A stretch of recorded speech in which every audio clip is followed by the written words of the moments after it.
En Génesis 41, del 38 al 57, le he puesto por título La historia de José y la nuestra. Y voy a decirles por qué. Pero José va a salir del pozo y va a pasar al palacio, de la cisterna hasta la cima. Pero vamos a leer allí el 41 y quiero leer el 37 para simplemente contexto. Dice el 37, el asunto pareció bien a Faraón y ¿a quiénes? A sus siervos. Leamos el 38. Y dijo Faraón a sus siervos, ¿acaso hallaremos a otro hombre como este en quien esté el Espíritu de Dios? Una pausa ahí. Los reyes del antiguo Egipto tenían muchos siervos, tenían consejeros, tenían magos, tenían sacerdotes. Y aquí, antes de nombrar a José a la posición número 2 en todo el país de Egipto, hubo una reunión, hubo diálogo, hubo conversaciones, hubieron consejos.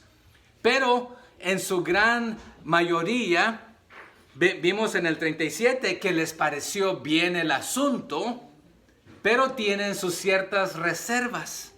También tienen un poquito de celo, porque el rey buscó en todo el país y no encontró a alguien lo suficiente dotado para liderar en esta cuestión. Entonces nos parece bien la idea, pero ¿por qué no uno de nosotros?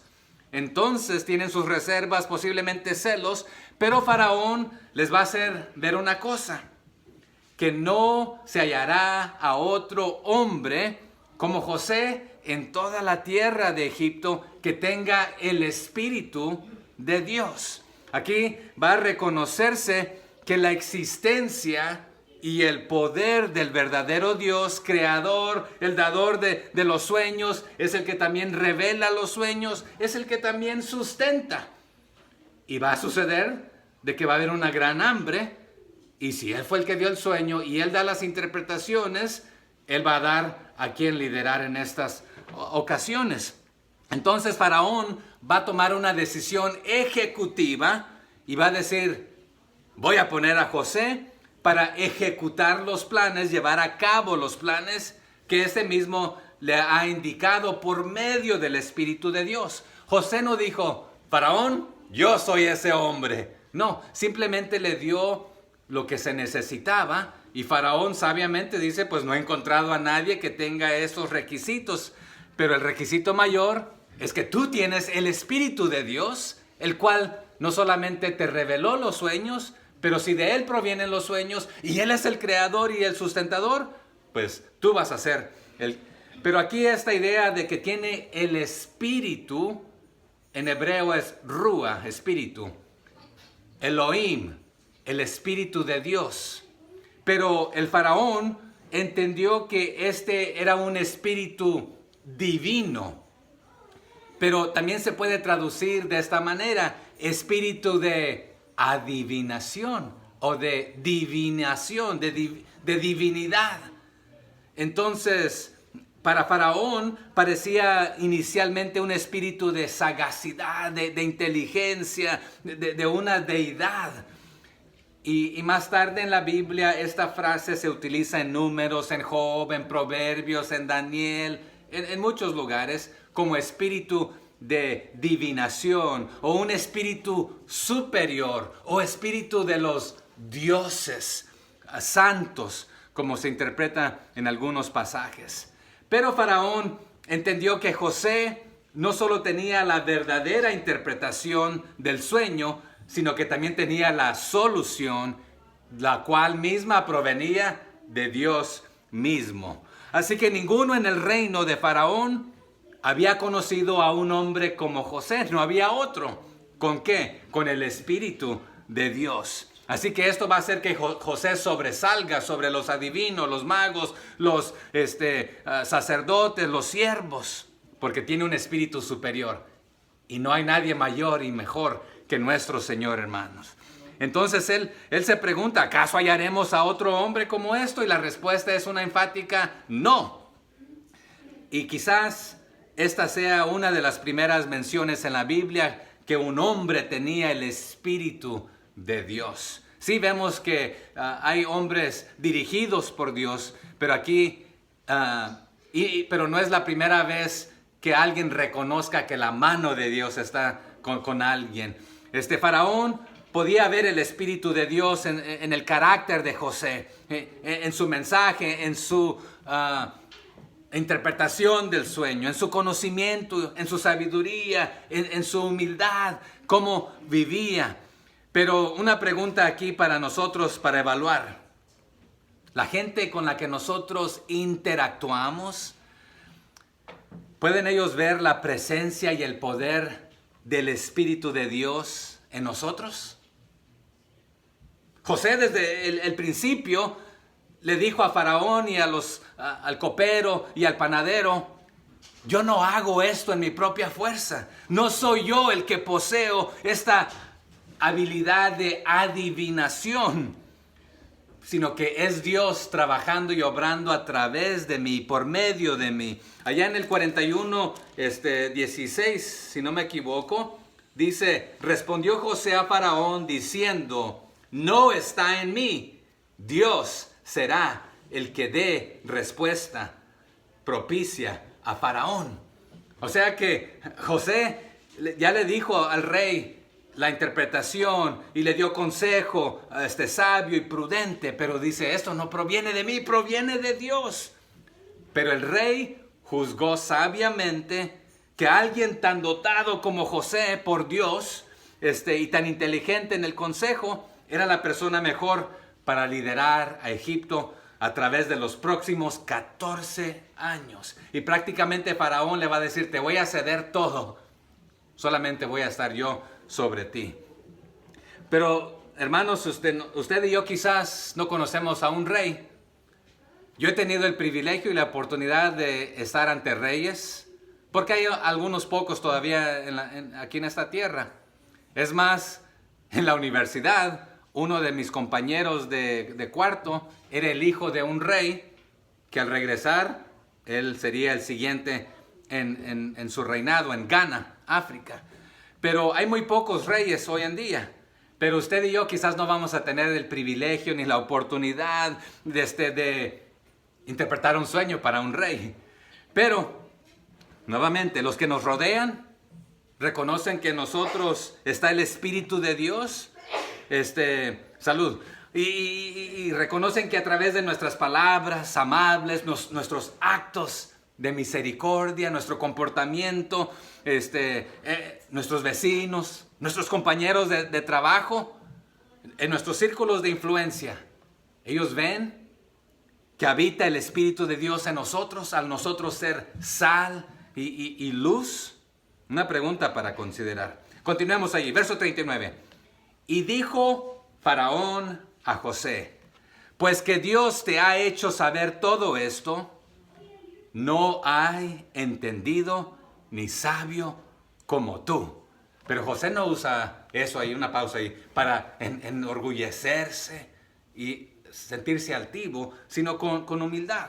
Pero Faraón quería que José fuese el que salvara a Egipto a través de su sabiduría. Sí, se va a requerir planificación y preparación y mucho trabajo. Eso no es, descarta esto.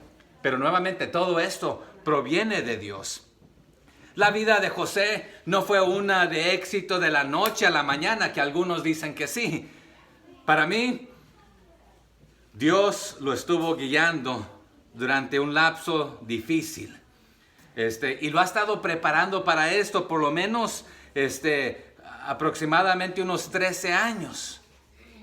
Y ya dijimos que Dios lo va a llevar del pozo al palacio, de la cisterna a la cima, de ser prisionero a ser un poderoso gobernador.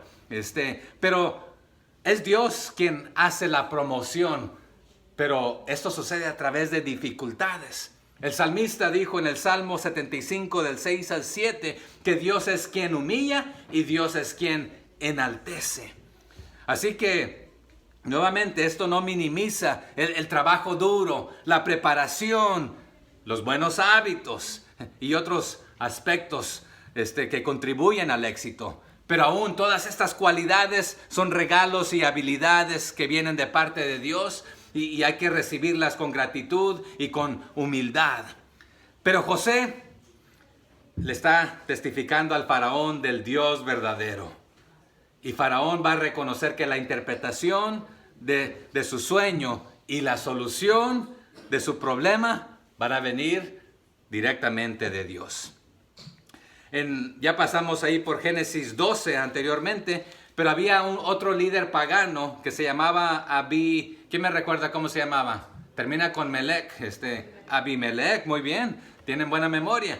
Así que él también reconoció que el Dios de Abraham le estaba bendiciendo. Más tarde, en los capítulos 20 y 21 y el 26, otro va a reconocer, si es el mismo, va a reconocer que la mano de Dios está con Isaac, obrando en sus vidas. Pero aquí, en este capítulo, Dios va a bendecir a Egipto y a Faraón por José. Así como se acuerdan también que Dios bendijo a Labán, ¿por quién? Por Jacob. Entonces, anteriormente José había sido catalogado como un hombre vil, pero por mantenerse firme ante la tentación de una mujer. Pero Dios lo va a exaltar y ahora lo va a honrar y lo va a poner como un hombre incomparable ante los ojos del faraón y del pueblo. Así que José honró a Dios ante el faraón y Dios honrará a José ante el faraón y el pueblo. Así que José va a pasar de las paredes de la prisión al palacio de faraón. En cada ocasión también va a aprender que no importa dónde esté, dónde se encuentre, está con papá, va a servir. Está en la cárcel está como siervo, vendido como siervo, va a ser el mejor siervo, el mejor trabajador donde quiera que trabaje. ¿Lo van a acusar? Bueno, ya lo acusaron. Va a ir a la cárcel, va a ser el mejor carcelero y va a pasar a ser el segundo ahí.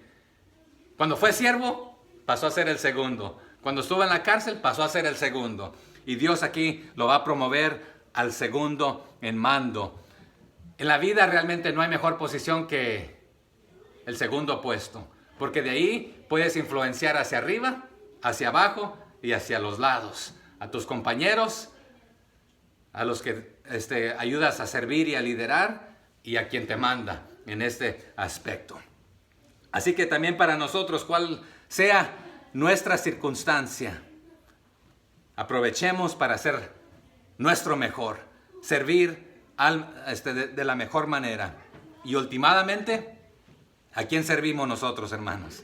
Y todo lo que hagáis, hazlo para el ojo, así dice, hazlo para el jefe, hazlo para el Señor, ¿verdad? Así lo hacía José en todo.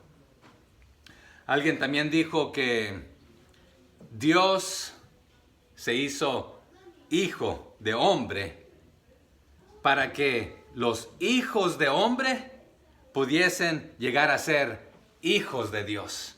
Y si usted y yo somos hijos de Dios, debemos servir a los hijos de los hombres, pero sirvámoslos como servimos al nuestro Padre Celestial. Verso 40. Le dice Faraón, tú estarás sobre mi casa, y por tu palabra se gobernará todo mi pueblo. Solamente en el trono seré yo mayor que tú. Así que José tenía el conocimiento, tenía la sabiduría, tenía el Espíritu de Dios, y Faraón lo elige para darle autoridad sobre todo su trono. Faraón no dijo, José, ya cumpliste con interpretar el sueño, ya me diste la solución, lárgate. Yo me encargo de aquí, yo soy el jefe, yo soy el mero mero aquí. No, Faraón sabiamente se rindió al conocimiento, a la sabiduría y a la autoridad de José, que provenía de Dios, entonces rindiéndose ante Dios. Y José estaría sobre la casa del faraón, todos sus negocios personales, sobre todo el pueblo y la tierra de Egipto, siendo él el segundo en el reino del faraón. Pero ahí hay una frase muy interesante y difícil. Dice, y por tu palabra se gobernará todo mi pueblo. Esta frase se puede traducir de mil maneras del hebreo.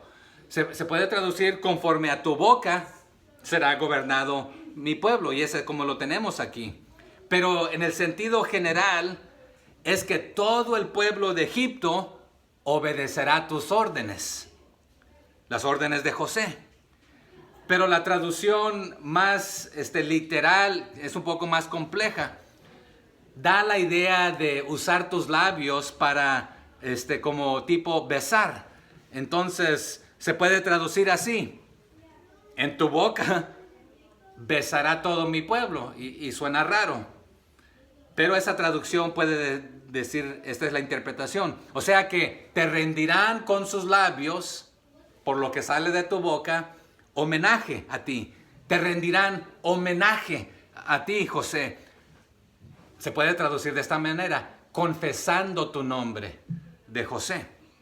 Y se usa de esta misma manera en Primera de Samuel y en los Salmos, pero no tenemos el tiempo para ir a verlos. Pero nuevamente se puede traducir, el pueblo te obedecerá, porque lo que tú dices. Pero se puede traducir también, el pueblo recibirá juicio de tu boca, porque si hace lo que tú dices, será justificado, pero si no hace lo que sale de tu boca, traerá juicio sobre ellos mismos. Pero si hacen lo que sale de tu boca, al ser justificados, te alabarán porque darán honra y gloria, porque hay salvación. Pero también se puede traducir, será gobernado por ti, y Primera de Crónicas 12 y Segunda de Crónicas 17 y otros salmos también usan esta misma frase de esta manera. Pero hay cuestiones que esta misma frase en el hebreo se traduce que portarán armas, en lugar que se traduzca como lo acabamos de leer. Pero esa traducción puede interpretarse así: se armarán como en un ejército en obediencia a tus palabras. O sea que se puede interpretar que José fue nombrado como comandante y jefe, y lo que él dice se va a hacer. El que lo obedece será justificado y va a alabar y glorificar. Pero otros lo traducen esta frase que de tus labios ocasionarás que otros corran, o sea, por tu boca. Es decir, otra vez, a tu mandato van a obedecer y van a pegar carrera, rápido, vamos, en obediencia a tu boca. Y hay algunos hebraístas que traducen, en tu boca besará mi pueblo, esta frase que estamos viendo. Pero lo interpretan otra vez un beso de homenaje, Pero la idea es muy similar a esta y no tenemos el tiempo para leerla, pero léala usted más tarde en Filipenses 2, del 5 al 11, hablando de Jesucristo, que Él siendo Dios se humilló y ¿qué se hizo primero? Se hizo siervo y fue obediente, pero ¿qué hace después Dios? Dios le exaltó, que para que ante Él se doble, ¿qué cosa? Toda rodilla, le dé homenaje, y luego que toda lengua confiese su nombre. Confesar su nombre, porque Él es el Salvador, que algunos van a tratar a José de esta manera. Entonces, pero si lo quiere dialogar más, por eso le digo, es un poco complejo, pero aquí la idea nuevamente es de que en su boca se gobernará todo el pueblo. Y si le obedecen, pues va a haber cosas positivas. Pero ya al final del 40 dice, solamente en el trono seré yo mayor que tú. Entonces, en cuanto al trono, en todo lo que concierne a mi rango real, dignidad y derechos, estoy solamente yo aquí prácticamente para otorgarte la autoridad. O sea que si voy a tener autoridad, mi único trabajo va a ser para decirte, José, tú eres el poderoso para hacer todo esto. Y porque yo tengo la posición número 1, es simplemente para darte autoridad a ti. Verso 41.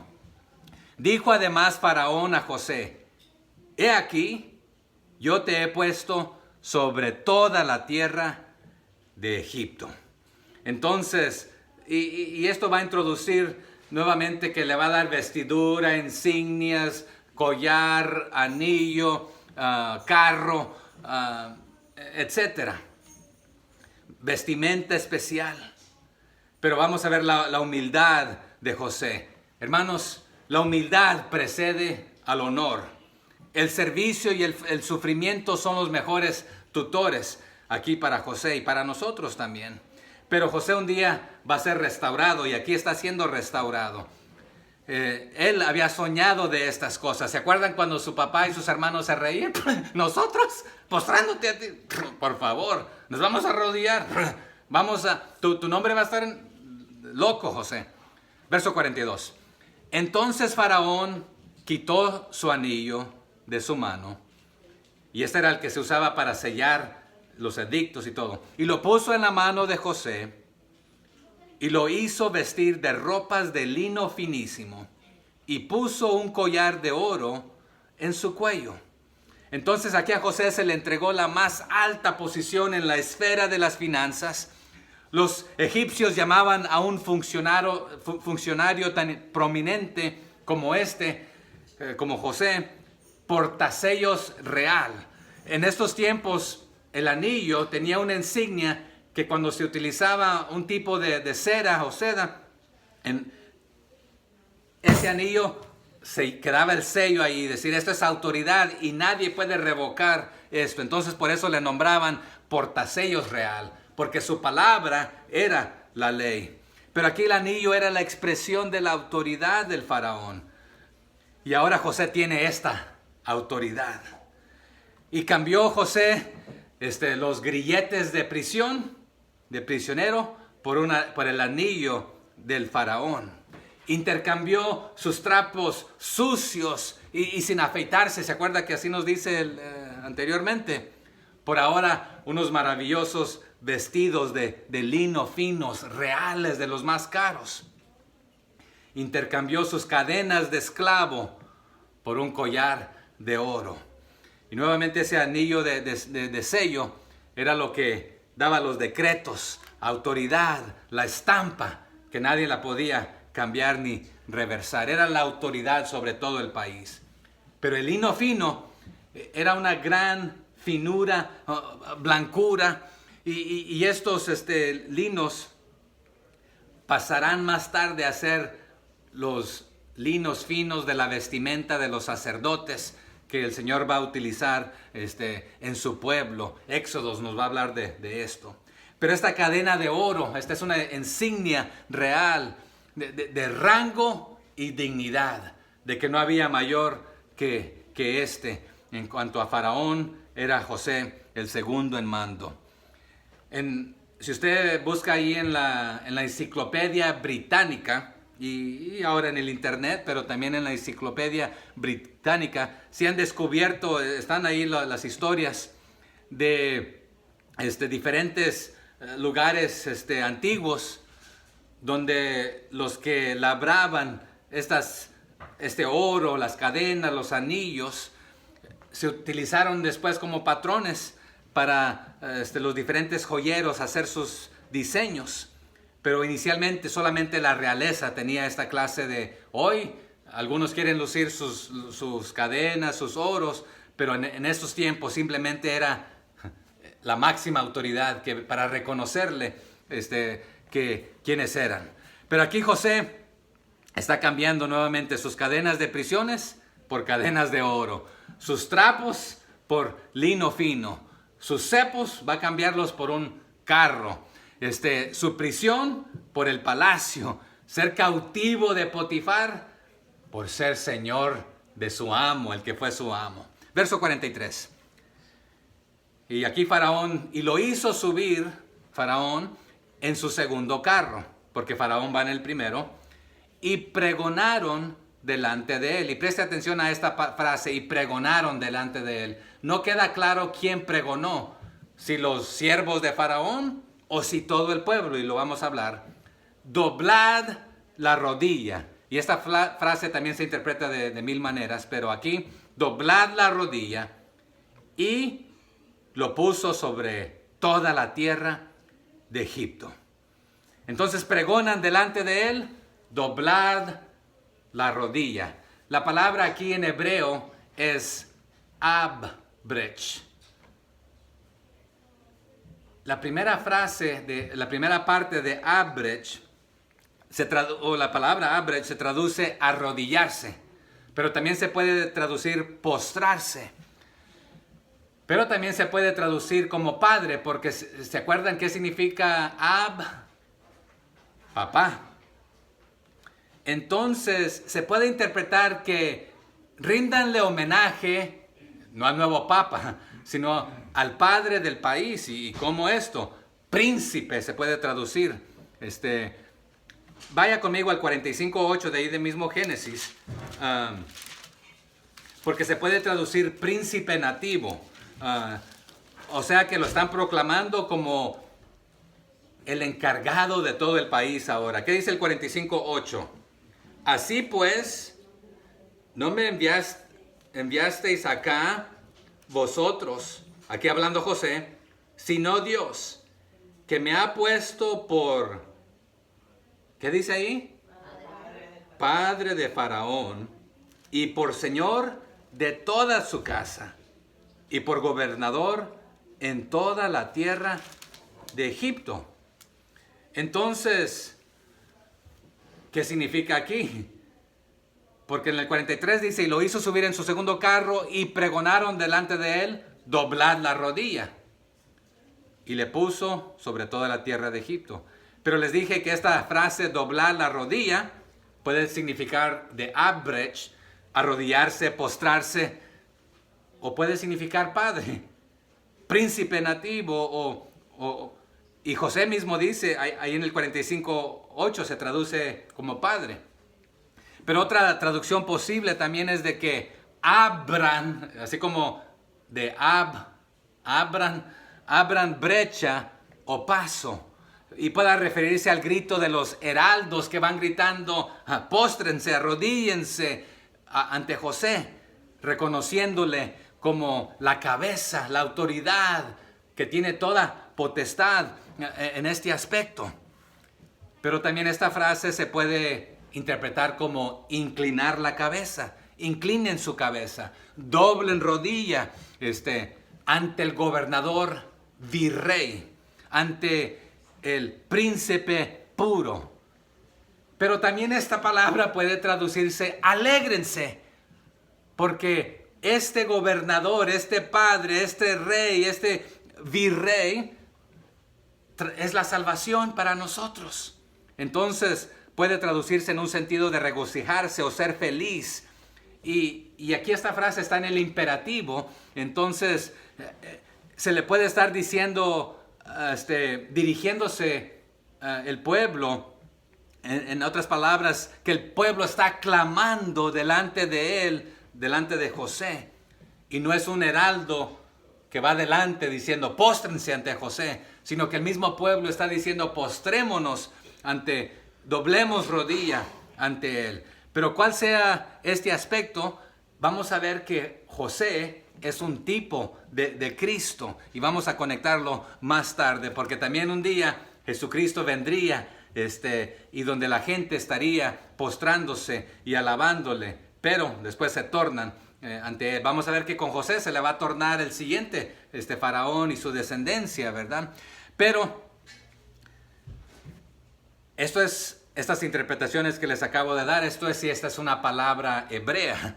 Si esta es una palabra egipcia que está dando el rey faraón y sus heraldos, entonces esta palabra puede interpretarse así: abandónense rindiéndole homenaje con todo lo que ustedes son ante José.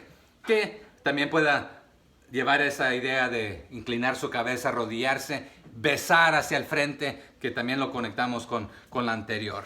Pero José va en el segundo carro y nuevamente va en una procesión, porque Faraón va en el primero simplemente para darle la autoridad a José. Verso 44.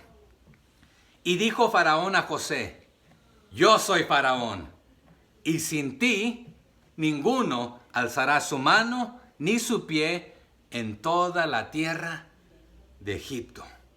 Así que estas ceremonias de investidura se realizaron en la forma más acostumbrada por el rey y su consejo, porque se acuerdan, en el 37 les pareció bien la idea, aunque tenían sus reservas.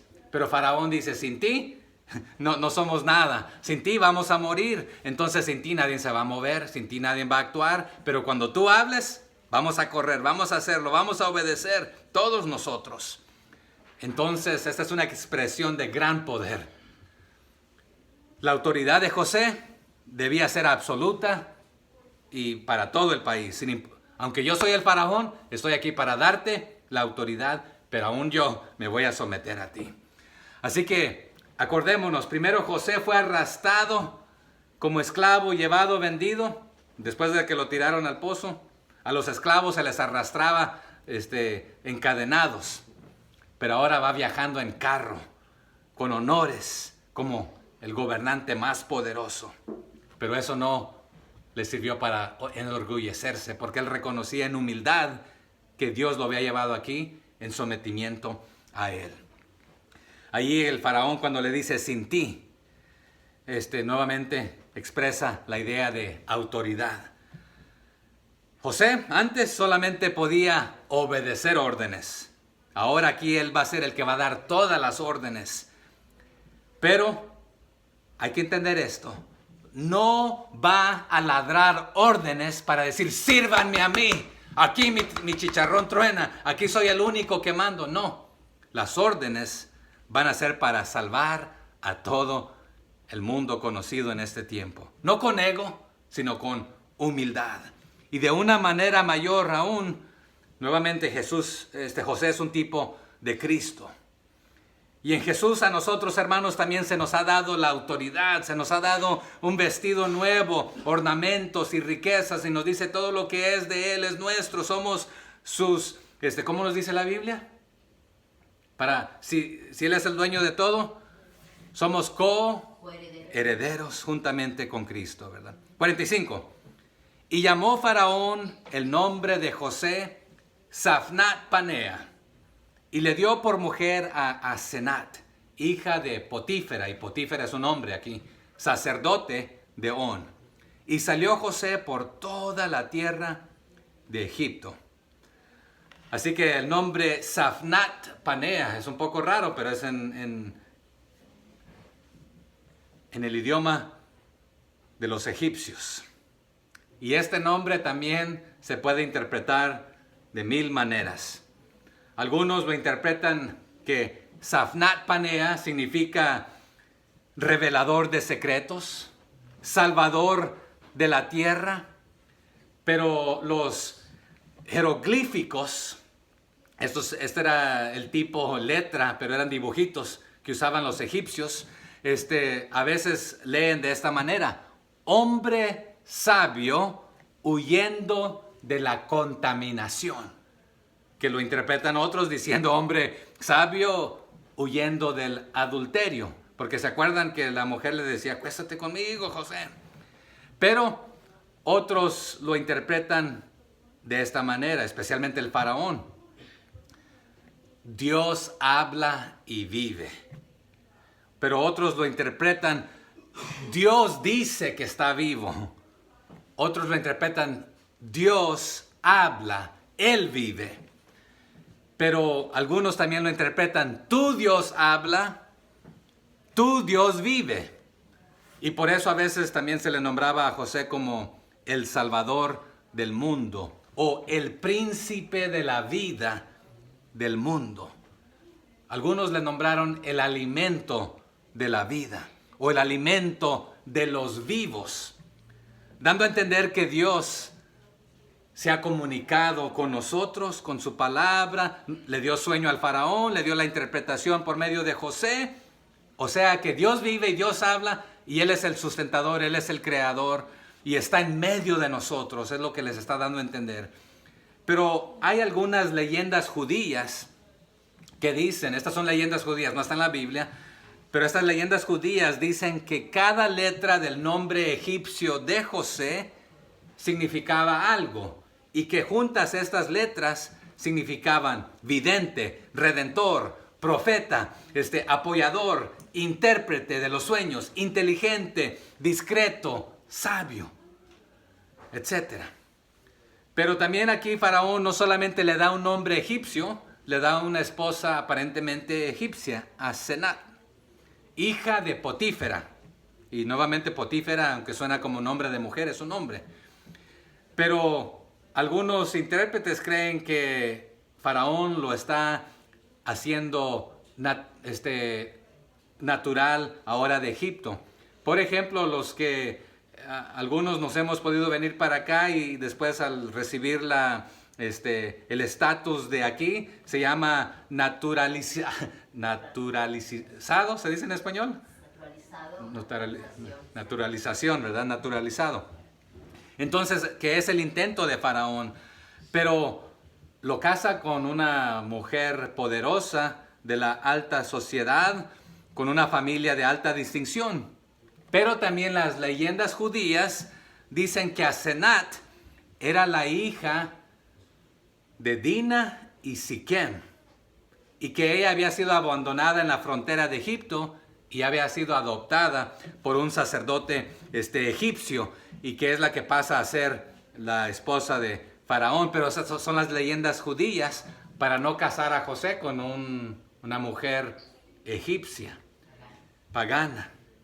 Pero quizás Faraón procura que José fuera más parte de la cultura de Egipto al darle un nombre egipcio y una esposa egipcia. Pero noten de dónde es este sacerdote y por qué nos menciona. Nos dice que es de On. Y esta ciudad egipcia famosa por su templo a Ra, el dios Sol. Y más tarde los griegos la llamarán la ciudad de Heliópolis, Helios. Helios en el griego significa sol. La ciudad, polis, del sol. Pero en la Biblia encontramos esta misma ciudad por diferentes nombres. En Ezequiel 30:17 es llamada Aven, y también Jeremías le nombra Beth Semes. O sea que tienen sus nombres judíos y sus nombres griegos y sus nombres egipcios. Pero esta ciudad de On se cree que fue fundada por un colonista, una colonia árabe, y que Potífera, como Jetro, ¿se acuerdan? Jetro era sacerdote de ¿dónde? De Madián. Y algunos dicen que posiblemente Potífera era realmente adorador del Dios verdadero, y que José, siendo hombre piadoso, no se casaría con una mujer pagana, sino una mujer creyente, que potencialmente esta era hija de este sacerdote Potífera. Pero esas son las leyendas. La Biblia no nos aclara en este aspecto. Pero para algunos la posición social de José, aparte de la autoridad que se le dio, se asegura con un nombre egipcio y una esposa egipcia. Otros dicen que simplemente José no tenía palabra aquí, que el rey le dio una esposa egipcia y la posición. Pero esto sí es cierto, que los sacerdotes egipcios eran de la clase más alta del estado. Eran los aristócratas, y prácticamente ellos gobernaban sobre los reyes. Entonces, para algunos, esta es la interpretación, no solamente Faraón le da poder político, sino que ahora va a tener poder religioso también, porque el sumo sacerdote de On ahora es el suegro de José. Pero podemos dialogar más esto, porque en estos tiempos el nivel más alto, la casta más alta era de los sacerdotes, y ellos a veces controlaban a los reyes. Pero el faraón entonces le da a José los siguientes cargos. Va a ser el mayordomo del palacio del faraón. Va a tener a cargo, o se le otorga la autoridad imperial, si lo queremos decir de esta manera. Va a ser el gobernador de Egipto. El visir se le nombra, o el vicerrey. Porque ¿quién es el rey? Faraón. Entonces él es el vicerrey, el segundo. Hoy en día, ¿cómo se le nombra al presidente y al vicepresidente? ¿Verdad? Entonces él es el segundo en autoridad legal y poder centralizado político. Entonces, representante del faraón prácticamente en todos los territorios bajo su dominio. Entonces va a tener autoridad y cargos administrativos que se le van a conceder a José. Pero lo bíblico dice que el que es fiel en lo poco, ¿qué sucede? Bíblicamente, si eres fiel en lo poco, ayúdenme, sobre lo mucho serás puesto. José fue fiel como siervo, pasó a ser segundo. José fue fiel en la cárcel y pasó a ser segundo. José fue fiel aquí y vas a pasar a ser el segundo. Así que en acuerdo con la necesidad de una política integral, centralizada y bien coordinada, el faraón le concede a José todos los cargos representativos, políticos, administrativos del imperio que le van a hacer posible el éxito del plan que Dios le ha dado. Así que los cargos dados a José no eran para grandeza personal, sino de servicio, y su propósito fue para preservar la vida de muchos, pero en especial del remanente del Señor. Si usted lee ahí el 45:5, adelantándonos un poquito, dice así el 5:5. Ahora pues, no os entristezcáis, ni os pese de haberme vendido acá, porque para preservación de vida me envió Dios delante de vosotros. Ese es el motivo que el Señor le está dando a estas autoridades y poderes. 46. Era José de edad de 30 años cuando fue presentado delante de Faraón, rey de Egipto. Y salió José de delante de Faraón y recorrió toda la tierra de Egipto. 17 años tenía aproximadamente José cuando fue vendido y traído a Egipto. Pasó aproximadamente casi los 3 años en la cárcel. Porque si leemos la parte anterior de este capítulo mismo, nos dice que en el segundo año que ya estaba José en la cárcel, le vino nuevamente por segunda vez el sueño al rey, ¿verdad? Y luego sale, ¿quién fue el que salió? ¿El panadero o el copero? Que quedó con vida. El copero. Acuérdate de mí. Y se olvidó. Después se acuerda, ¿verdad? Entonces, más de 2 años, casi los 3, pasa José en la cárcel. Y pasó prácticamente 10 años en servicio del Potifar. Entonces, si sumamos los 17, los 3 en la cárcel y los 10 de servicio a Potifar, tiene 30 años.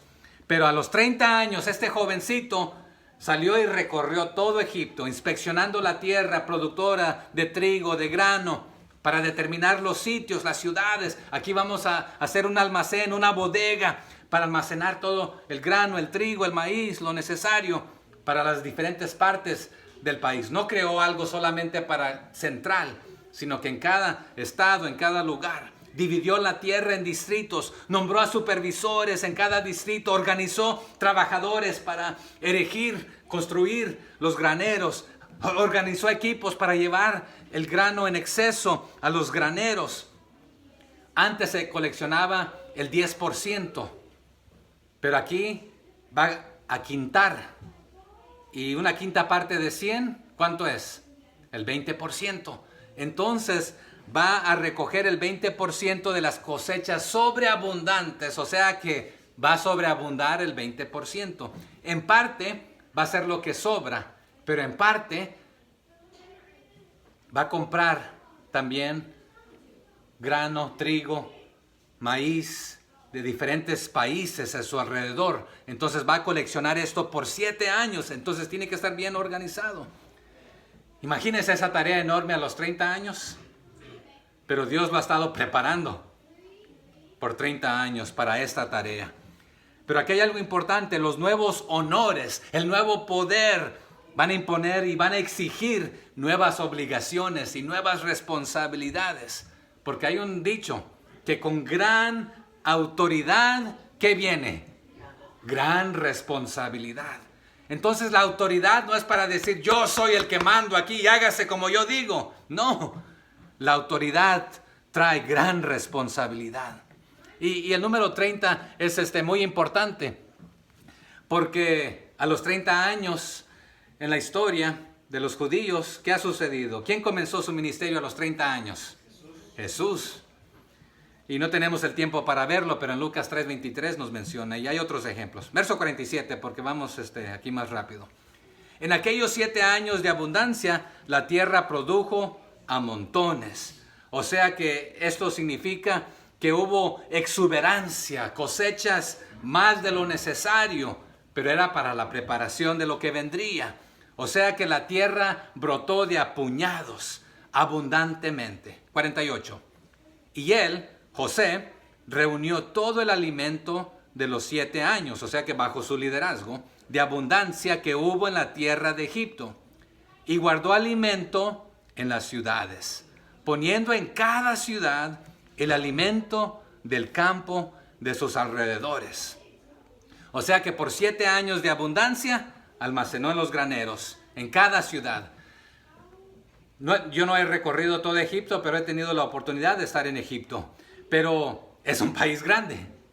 Pero imagínense, no había aviones, no había carros como los de hoy. El carro que se menciona aquí es sí con ruedas, pero a caballo, no como a nuestros estilos. O a veces eran alados, llevados por personas, no animales. Pero da a entender que José administró la compra de grano de la sobreabundancia, sí, el 20% de lo que sobraba, pero adicional de la población egipcia y de los países vecinos, los circunvecinos. Pero después de estos mismos países van a venir a comprar de regreso esto, ¿verdad? Buen administrador, José. Buen gobernador. Pero la generosidad de Dios hizo que José pudiera dar más de lo que recibió. Y los egipcios le van a deber sus vidas a él, su dinero, su ganado, sus tierras, pero últimamente a Dios. Hermanos, todo lo que usted y yo tenemos, ¿a quién se lo debemos? Señor. Es de Él todo. Y si ahorramos aquí una cosita y no la gastamos, para gastarla en otra, a veces está bien, ¿verdad? Esta es una virtud, el ahorrar. Pero si simplemente ahorra para acaparar y tener, y esto es mío, ahí estamos mal. Pero como creyentes, si el Señor te permite administrar más y más y más, es para poder ser de bendición a otros y a los demás. Verso 49. Recogió José trigo como arena del mar, mucho en extremo, hasta no poderse contar, porque no tenía número. Y aquí hay un juego de palabra muy bonito en hebreo, al igual que lo tenemos en español. Sí, José recolectó o amontonó de a montones grano como la arena del mar, o grano como las estrellas del cielo. O sea que sin cuenta. O sea que no había cuenta, así lo decimos en español, ¿verdad? Sin cuenta, no hay cuenta. Pero gran abundancia. Pero se acuerdan que también el Señor había prometido que les iba a bendecir como la arena del mar, la descendencia, también la abundancia. Pero aquí sin numeración. Ya no vamos a registrar los bushels, las canastas que hemos recogido. Ahora son sin número porque ya hay bastante. 50. Y nacieron a José 2 hijos antes que viniese el primer año del hambre, los cuales le dio a luz a Senat, hija de Potífera, sacerdote de On. O sea que le nacen antes de la hambruna, por lo menos un par de años, ¿verdad? Porque el segundo nace aún antes que venga, donde hay abundancia para que sean saludables. En esos tiempos, si un niño no pasaba los 2 años y venía una dificultad, era un problema, pero el Señor lo bendijo aún durante el tiempo de la abundancia.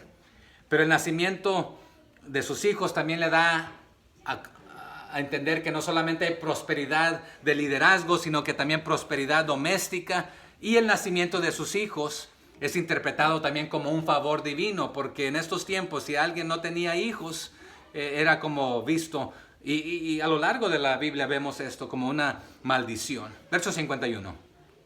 Y llamó José el nombre del primogénito Manasés, porque dijo, Dios me hizo olvidar todo mi trabajo y toda la casa de mi padre, Y este versículo es difícil para algunos, pero Manasés en hebreo, de Nashá, significa olvidado. No de Dios, que Dios te ha olvidado, sino que José está diciendo, Dios me ha hecho olvidar la oscuridad de Canaán. No la tierra de Canaán, sino que lo que sufrí a manos de mis hermanos, el encarcelamiento, el deshonor que pasé, pero me ha traído a grandes honores ahora. Me ha hecho olvidar todo mi trabajo, todo mi dolor, mis pruebas, mi miseria, mi sufrimiento. No está diciendo, he olvidado a mi familia.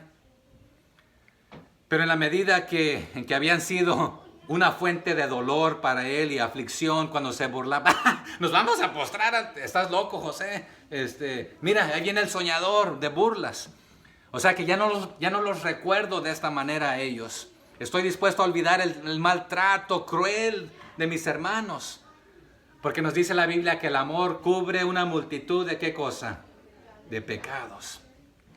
Sí, José aún aprecia los mejores momentos y recuerdos de la familia, pero ha olvidado, Dios me ha hecho olvidar con esto mi tristeza. Dios me hizo olvidar, porque Dios me ha fructificado. José no se olvidó de su fe, de su Dios, de sus padres, de sus hermanos, de su familia, sino que Dios me ha dado prosperidad ahora. Lo que quisieron ellos hacer por mal, Dios lo usó para bien. Entonces, como muestra, aquí Dios me ha bendecido, dándome esposa y hijos. Pero José mantenía su fe porque él le dio a sus hijos nombres hebreos, no egipcios. Entonces él todavía servía a Dios. Y los nombres de sus dos hijos de José van a pasar después, más tarde, a ser una bendición para el pueblo de Dios, en el sentido que van a ser adoptados por Jacob. Manasés fue el hijo de José, pero va a ser adoptado por Jacob, aunque no como primogénito, pero para que reciba la bendición y va a llegar a ser una tribu de Israel, como que si fuera hijo de Jacob también, pero aunque fue hijo de José. Así que los dos hijos de José van a pasar a ser tribus, ¿verdad? Así que José está agradecido por las misericordias presentes, aunque ha sufrido mucho en el pasado. O sea que Dios me ha hecho fructificar en la tierra de mi aflicción. Sí, mi verdadero hogar es Canaán, aunque vivo en Egipto y he pasado más tiempo aquí ahora, casi. Sí, porque lo va a pasar, ¿verdad? Tiene 30 años y va a liderar por 14. Pero Dios me ha hecho fructífero y me ha bendecido. 52. Y llamó el nombre del segundo Efraín, porque dijo, Dios me hizo fructificar en la tierra de mi aflicción. Y Efraín significa la fecundidad, o sea, porque Dios me hizo fecundo en Egipto, doble fecundidad, o sea, doble tierra, doble fructífero. Tengo tierra allá, tengo tierra aquí, tengo bendición allá, tengo bendición aquí, y ahora tengo dos hijos. Antes había sido yo como una llanura del desierto, pero ahora Él me ha plantado como un árbol junto a corrientes de agua y me ha dado frutos y mi hoja no se marchitará. Un salmo dice también hay algo por este estilo, ¿verdad? Verso 53. Así se cumplieron los 7 años de abundancia que hubo en la tierra de Egipto. O sea que la palabra de Dios se cumplió, así como interpretó Dios la interpretación del sueño, así está pasando. Ya aprovechamos los 7 años de abundancia para recoger, aparte de lo que compramos de los países vecinos que les estaba sobrando a ellos también, tenemos lo suficiente ahora para aguantar para todo el país y para todos los países vecinos por 7 años. Pero hermanos, no está mal ahorrar y es bueno ahorrar y pensar en el futuro. Pero no pongamos nuestra confianza en las provisiones, pongamos nuestra confianza en el proveedor de las provisiones. Así que estos 7 años de ahorrar y ahorrar y ahorrar, ahora va a pagar un buen resultado. Los graneros de Egipto están preparados para proveer alimento para todo el pueblo, para todas las naciones a su alrededor. Pero el hambre viene. Y el hambre es canija, decimos allá donde yo vengo, es fuerte, es difícil. Pero José va a hacer algo muy clave también. No va a abrir los graneros inmediatamente, porque cada familia va a tener ahí también, como tenía abundancia, va a tener lo suficiente por un buen rato. Pero esto va a ayudar en los momentos de crisis, cuando se pone difícil. Verso 54. Y comenzaron a venir los 7 años del hambre, como José había dicho, y hubo hambre en todos los países, mas en toda la tierra de Egipto había pan. O sea que hubo preparación, hubo trabajo, hubo planificación, hubo trabajo difícil, hubo abastecimiento en toda la región, pero ahora en toda la región viene la hambre. Pero la gente de Canaán, fuera de Egipto, incluyendo la familia de José, va a comenzar a sentir el hambre de la hambruna. Pero Dios hizo algo sabio, ¿verdad?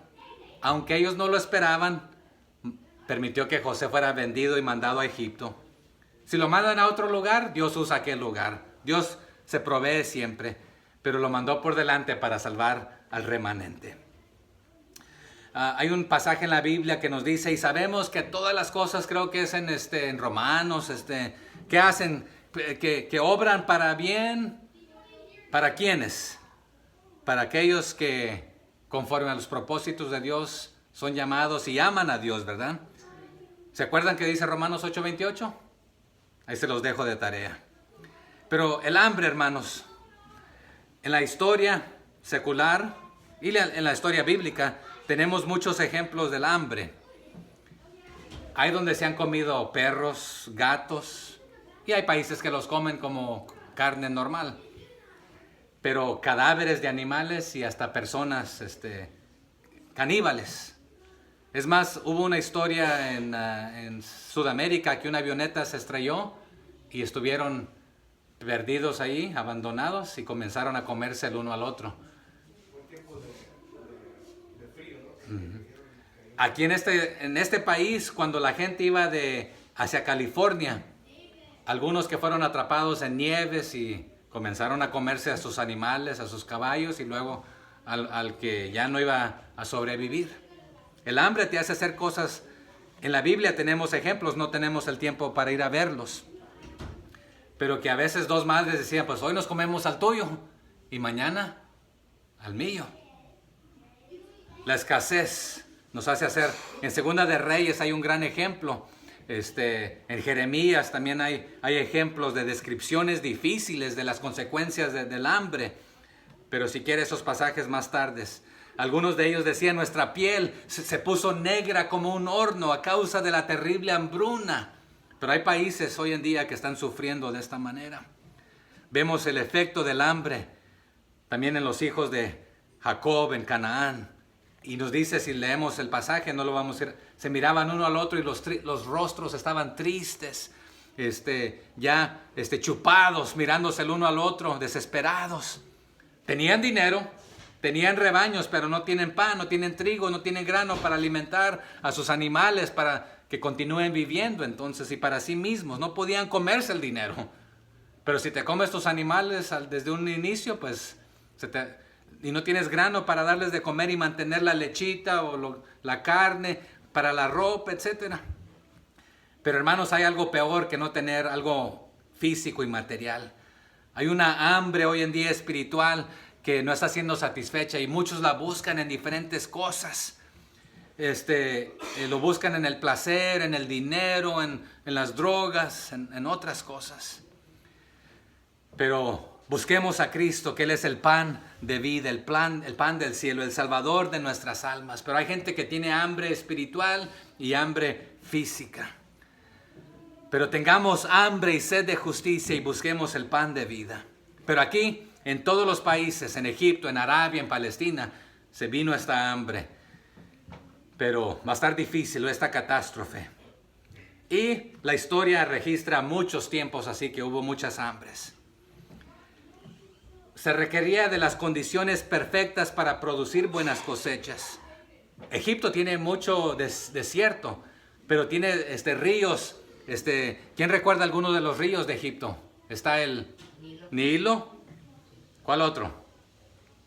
Y el Nilo era el específico para estas cosechas. A veces el agua que se desbordaba ayudaba para regar otros lugares. Pero a veces demasiada agua también arruinaba las cosechas. Y todo país ha experimentado esta dificultad, pero aquí ya se había predicho, va a suceder 7 años y 7 años. Así que si no te preparas, estás cavando tu propio pozo de muerte. Hoy en día ya sabemos lo que viene. Si no nos preparamos espiritualmente, estamos cavando nuestra segunda muerte. No solamente la física, sino la espiritual también. Verso 25. Cuando se sintió el hambre en toda la tierra de Egipto, el pueblo clamó a Faraón por pan. Y dijo Faraón a todos los egipcios: id a José y haced lo que él os dijere. ¿Qué hubiera hecho el rey, Faraón, el líder, con tanta gente quejándose, si no hubiese puesto a José como líder? Sí necesitamos alimentos para nuestro cuerpo, pero necesitamos más alimento para nuestra alma. Y hermanos, ¿pero a quién iremos si solo nuestro Señor tiene palabra de vida, el pan del cielo, vida eterna? Y aquellos que no vienen a Él nos invita: todo el que está trabajado y cansado y sediento y hambriento, vengan a mí. Yo les voy a dar lo que ustedes necesitan. Pero si usted rechaza al único pan de vida, el agua de vida, la salvación, la solución, nuevamente usted está cavando su propia tumba. Aquí, si rechazaban a José y su plan que Dios le había dado, estaban cavando su propia tumba. Verso 56. Y el hambre estaba por toda la extensión del país. ¿Y qué sucede? Entonces abrió José todo granero, donde había, y vendía a los egipcios, porque había crecido el hambre en la tierra de Egipto. ¿Cuándo lo abrió? Hasta que se sintió el hambre difícil, porque si los abre al inicio, se va a desperdiciar demasiado. Cuando tenemos abundancia, hermanos, nomás no te vaya a un buffet y usted va a notar cuántos platos de comida. Una mordida no me gustó, una mordida tampoco. Esto no me gusta. Pero cuando no hay, no importa, usted se lo va a comer porque es lo que tiene. Cuando tenemos abundancia, desperdiciamos demasiado.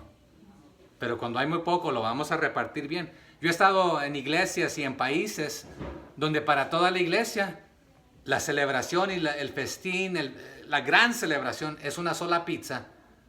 Imagínense nosotros compartirnos en un tiempo de compañerismo una sola pizza. Así lo hacen. Yo he estado en más de una docena de países que esa es la gran celebración y estuvieron ahorrando para una sola pizza, para una celebración. Y comer una pizza es un lujo.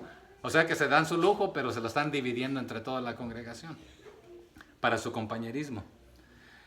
Aquí, si usted se muere de hambre es porque quiere, porque hay bancos de comida que regalan la comida.